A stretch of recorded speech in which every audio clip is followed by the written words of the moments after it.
What's up guys, welcome back to another video. Today we're going to do the disc of plate clutch. तो video को 2x पे नहीं लगाना, मैं काफ़ी तेज़ बताऊंगा क्योंकि टाइम कम है। सबसे पहले हम इसकी डायग्राम समझ लेते हैं। काफ़ी सिंपल है। ये रहा आपके पास क्लच, ठीक है। ये आपके पास क्लच है, ये हमारी ड्राइविंग शाफ्ट है जो कि फ्रिक्शन पैदा करेगी। यहाँ पर एक नॉर्मल फोर्स लगेगी W के नाम से, इसको हम W से रिप्रेजेंट करेंगे।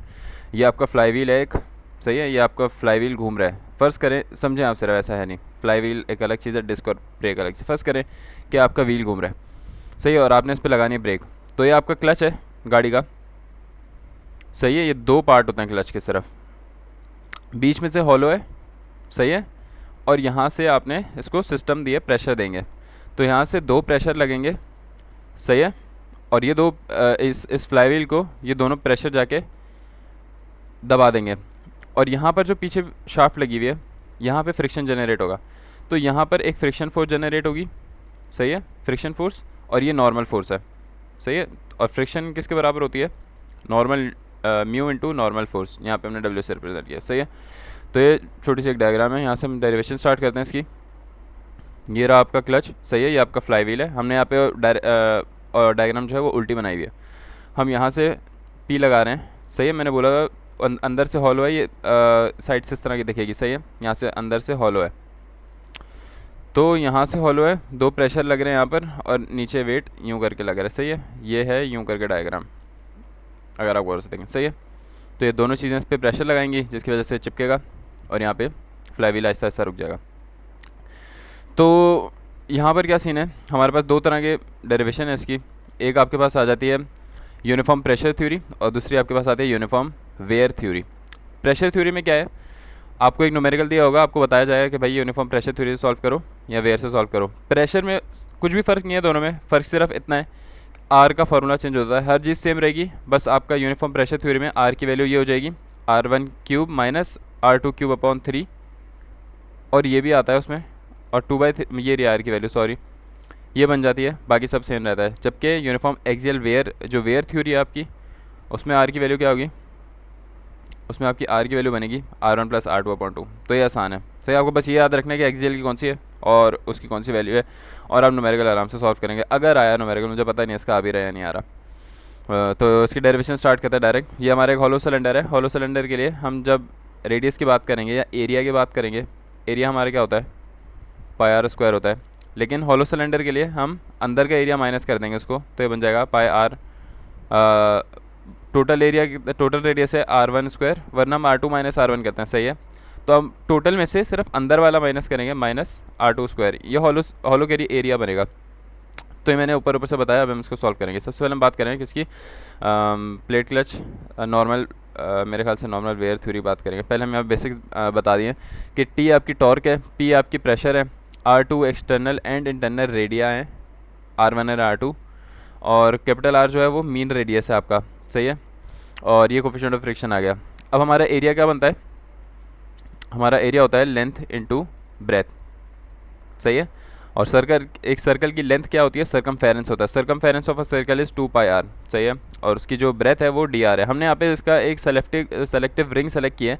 ये पूरा सर्कल है ना, हमने इसमें से, वैसे हम डायग्राम में इस तरह का पार्ट सेलेक्ट करते हैं, सही है। लेकिन यहाँ पर क्लच के डेरिवेशंस में हम जो यूज़ कर रहे हैं वो एक रिंग को, क्या, इमेजिनरी रिंग, एक इमेजिनरी रिंग ले रहे हैं सर्कल, कि भाई हम इस पर वर्किंग करेंगे, सही है। तो इस पर आपको जो प्रेशर लगेगा, मैं आपको अगर रिंग बताऊं तो आपकी रिंग मेरे ख्याल से कुछ इस तरह की बनेगी, सही है। और आपका प्रेशर जो लगेगा वो यहाँ और यहाँ लगेगा, सही है। ये रिंग हमने कंसिडर किया है। तो इसका मतलब ये है कि हमारा जो रेडियस है इस रिंग का वो चेंज हो रहा है, dr। ये dr है इसका रेडियस चेंज, असली वाला इतना है, नकली वाला इतना है, और जो आपने लिया है उसका dr है रेडियस, सही है। हम सिर्फ इसकी बात करें तो हमें क्या पता चला कि फोर्स बराबर किसकी होती है, pressure is equal to force per unit area होता है, सही है। तो फोर्स मतलब कि W किसके बराबर होगी, प्रेशर इनटू एरिया। ये यहाँ हमने लगा दिया, इक्वेशन A का नाम दे दिया। उसके अलावा फ्रिक्शन फोर्स किसके बराबर होती है, म्यू इंटू नॉर्मल। हमने नॉर्मल को यहाँ पे W का नाम दिया है, सही है, क्योंकि dr रेडियस चेंज होने की वजह से हमारा फोर्स भी चेंज होगी नॉर्मल, इसलिए हमने इसको भी डेल्टा का नाम दे दिया।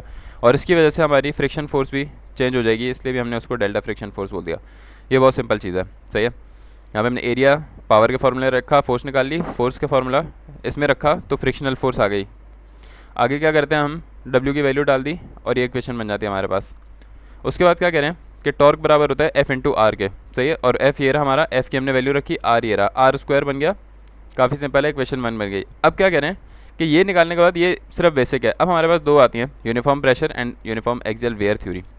तो पहले केस में हम क्या करेंगे कि यूनिफॉर्मली डिस्ट्रीब्यूट हो रहा है प्रेशर, सही है, यूनिफॉर्मली डिस्ट्रीब्यूट हो रहा है pressure over the entire area of the friction face, then the intensity of pressure is equal to, अब क्या हो रहा है, अब W is equal to force per unit area, sorry pressure is equal to force per unit area हमने लगाया, लेकिन अब हमने हॉलो के लिए लगा दिया R1 square minus R2 square, सही है। ये प्रेशर आ गया, ये फोर्स आ गया, ये एरिया आ गया। यहाँ पे एरिया हमने हॉलो का रखा है क्योंकि हमारे यूनिफॉर्म प्रेशर थ्योरी है, यूनिफॉर्मली लग रहा है, और यूनिफॉर्मली लगेगा सिर्फ हॉलो पे, मतलब बीच में कुछ भी नहीं लगने वाला। ये मेरा अपना कॉन्सेप्ट मैं बता रहा हूँ। यहाँ पे आपका बस प्रेशर लगेगा, तो आपने सिर्फ जो जहाँ प्रेशर लग रहा है आपने वहीं पर लेना है, जबकि यहाँ हमने सिर्फ बेसिक बताया कि एक बेसिक सर्कल के लिए ये सारे काम होते हैं, सही है मेरे ख्याल से। तभी हमने यहाँ पे वो नहीं लिया, या फिर हमने यहाँ पे DR लिया हुआ है पहले से, तो इतना कोई मसला नहीं है। अगला क्या चीज़ है कि टॉर्क क्या होता है, F इंटू आर, और ये हमने पहले ही इक्वेशन निकाल ली थी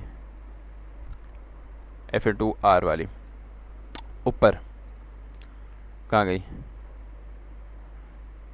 ये हमने निकाल ली थी, सही है, टॉर्क की। अब हम इसको इंटीग्रेट करें, integrating equation with in limits from R2 से R1 for the total frictional torque. ये टॉर्क निकल लिए, बेसिक जनरल फार्मूला हमने टॉर्क का बनाया क्लच के लिए। अब क्या हो रहा है कि हमने, क्योंकि अब हमारी असली वर्किंग स्टार्ट हो रही है। अब जो हमने एलिमेंट्री रिंग ली है और यहाँ पर जो सिर्फ बगैर हॉलो के सिर्फ इस एरिया में हमारा प्रेशर लग रहा है, तो हमारा टॉर्क भी सिर्फ इन एरियाज़ में लगेगा जो कि R2 से, मतलब R2 से R1 तक जाएगा, तो हमारी टॉर्क भी सिर्फ यहाँ पे लगेगा। तो हमारी जो लिमिट्स हैं वो R2 से R1 गई हैं, हमने इनको इंटीग्रेट किया है टोटल निकालने के लिए, वो सिर्फ थोड़े से पार्ट के लिए था। तो हमारा कांस्टेंट बाहर आ गए, अंदर R स्क्वायर का इंटीग्रेशन होती है R³ upper limit minus lower limit करके हमारे पास ये इक्वेशन बन जाती है। और ये वैल्यू हम वैल्यू ऑफ P, हम लोग ये वाली जो P की वैल्यू है W/πr, इस वैल्यू को हम यहाँ पे टॉर्क की वैल्यू में डाल देंगे। तो यहाँ पे हमने जब डाली तो काट पीट के हमारे पास ये फार्मूला जनरेट हो जाता है, सही है। जहाँ पे R की वैल्यू हमारी ये बन रही थी और हमने R की वैल्यू कैपिटल R से सब्स्टिट्यूट कर दी, और हमारे पास ये काफ़ी सिंपल चीज़ बन गई जिसको हम मीन रेडियस कह रहे हैं। ये आपको याद रखना होगा, सही है, इसको आपने रट्टा मार लेना है पेपर के लिए। अगली हमारे पास आती है यूनिफॉर्म एक्सियल वेयर थ्योरी, ये मैं पढ़ के बता दूँ क्या कहना। अच्छा, तो होता ही है क्या, इसके बाद आती है यूनिफॉर्म वेयर थ्योरी। असल में प्रेशर लग लग के क्या होता है कि उसमें वेयर जनरेट हो जाता है, से वेयर एंड टेयर, मतलब ख़राब होना शुरू हो जाता है। तो सरफेस की वजह से फ्रिक्शन लगती है और उसकी वजह से आपका वेयर हो जाता है। तो हमारे पास कुछ अजम्पशंस होंगी, हम बोलेंगे कि जो भी वेयर हो रहा है ना, जितना जो आपका वेयर है वो डायरेक्टली प्रोपोर्शनल है वर्क ऑफ फ्रिक्शन के, और वो डायरेक्टली प्रोपोर्शनल है के। खैर हमारे पास यार ये अजम्पशन होती है PV इज इक्वल टू के, एक ही अजम्पशन होती है। दूसरी लोग कहते हैं कि आप जितना ज़्यादा प्रेशर, ये एक अजम्पशन है कि आप रेडियस जितना ज़्यादा बढ़ाओगे उतना प्रेशर कम होता जाएगा, मतलब प्लेट के सेंटर वाली साइड पे बहुत ज़्यादा प्रेशर होगा, जितना रेडियस बड़ा होता जाएगा, ये लॉजिकल इक्वेशन है, ये अजम्पशन मुझे समझ नहीं आई, तो आपका प्रेशर कम होता जाएगा एंड पे जाते जाते, जो फ्लाई व्हील है उसके एंड पे प्रेशर कम हो जाएगा। तो उससे हमारे पास ये बन जाता है, सही है। अब हम क्या कह रहे हैं कि हम कह रहे हैं कि we know that the normal force acting on the ring, ये हमें पता है, सही है, हमने ऊपर बना ली थी कि pressure is equal to force per unit area से। हमने यहाँ पे क्या किया, हमने P की वैल्यू डाल दी, क्योंकि वहाँ P की वैल्यू क्या थी, वहाँ पे P की वैल्यू हमने डाली थी यूनिफॉर्म प्रेशर थ्योरी में P की वैल्यू हमारी ये थी, सही है। और यहाँ पर हमारी P की वैल्यू चेंज होता है क्योंकि यहाँ पे कांस्टेंट आ जाता है, तो हम यहाँ पे C से ये काम सारा करेंगे, एंड पे वही बनेगी, कोई ऐसा मसला नहीं है। तो इक्वेशन बना के हमारे पास W की इक्वेशन बन जाती है। इस W की इक्वेशन को हम लोग बोलेंगे कि ये सिर्फ एक छोटे से पार्ट के लिए के लिए थी, जो हम टोटल इस पर वर्किंग करेंगे उस पर हम इंटीग्रेशन कर देंगे। मेरे ख्याल से आप यहाँ पर इंटीग्रेशन करो, यहाँ अच्छा यहाँ पर भी कर रहे हैं, सही है, यहाँ पर भी इंटीग्रेशन कर रहे हैं। तो हमने क्या किया, हमने इसको इंटीग्रेट कर दिया क्योंकि आपका रेडियस चेंज हो रहा है। यहाँ पर कहाँ चला गया यार, ये रहा। तो आपने जो वेयर है, जो नॉर्मल फोर्स है, वो आपने टोटल के लिए निकाल ली। तो टोटल के लिए हम हमेशा इंटीग्रेट करते हैं R2 से R1 तक। 2 पाई हमारी वही इक्वेशन है, कॉन्स्टेंट सारे बाहर आ गए, dr अंदर है। dr पे इंटीग्रेशन क्या आएगी, सिर्फ r रह जाता है और हम अपर minus lower limit R2 minus R1, ये हमारे पास इक्वेशन बन जाएगी। हमने क्या किया, हमने c अलग कर लिया, ये आ रहा है W इज इक्वल टू, ये सब हमने c अलग किया और c की वैल्यू यहाँ से निकाल ली। सही है, ये हमने ख़त्म कर दिया मामला सारा। उसको हमने इक्वेशन 3 का नाम दे दिया। अब हम टॉर्क के लिए वही काम करेंगे। टॉर्क के लिए हमने ये इक्वेशन बनाई थी ऊपर, हमने यहाँ पर P की वैल्यू डाली C/R, और यहाँ से R से R कट के, R से वाला R कट के ये इक्वेशन बन जाती है। अब हम टोटल फ्रिक्शनल टॉर्क मालूम करेंगे। ये एक पार्ट के लिए, टोटल के लिए हम यहाँ पे इंटीग्रेट करेंगे R2 से R1 के लिए। कॉन्स्टेंट सारे बाहर आएंगे, R के लिए R के लिए बन जाएगा R² बन जाएगा। और R² बनने के बाद इसको हमने काट दिया क्योंकि कट रहा है। तो हमारे पास ये टॉर्क की इक्वेशन बन जाएगी। Put the value of C from equation 3। अब हमने C में, इक्वेशन 3 में ये C की वैल्यू निकाली थी, ये हम यहाँ पर डाल देंगे टॉर्क की वैल्यू में, और हमारे पास ये इक्वेशन बन जाएगी। यहाँ पे हम क्या कर सकते हैं, A² माइनस B² बराबर होता है A minus B plus B के। तो हमने खोला और ये काट दिया, काफ़ी सिंपल है। हमारे पास ये इक्वेशन बन जाती है। यहाँ पे हमने R को A लेट कर दिया और टॉर्क हमारे पास आ गया, बहुत सिंपल है। और n सरफेस के लिए हमने इसको n से मल्टीप्लाई कर दिया और यहाँ पे आपकी ख़त्म हो गई। मल्टीपल डेज क्लच बहुत आसान है, मल्टीपल डेज क्लच में कुछ भी नहीं होगा, मेरे ख्याल से n से मल्टीप्लाई हो गया।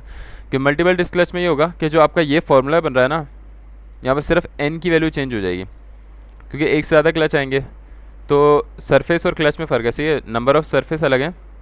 और ज़ाहिर है कि जब आप क्लच बढ़ाओगे तो नंबर ऑफ़ सरफेस चेंज होंगी। ये नहीं कि 2 क्लच कर दो तो 2 सरफेस हो जाएंगे। उसके लिए फार्मूला एक बनाया हुआ है तमीज़ का हमारे साइंटिस्ट भाई लोग ने। तो साइंटिस्ट भाई लोग कह रहे हैं कि आपका जो फिर नंबर ऑफ़ सरफेस है ना, वो ये हो जाएंगे कि पहले वाले क्लच की प्लस दूसरे वाले क्लच की -1 कर देना, बस ये चेंज आ जाएगा और कुछ भी नहीं है। और R आपके वही रहेंगे यूनिफॉर्म उसके लिए, बस सही है, बहुत आसान है। अल्लाह हाफ़िज़।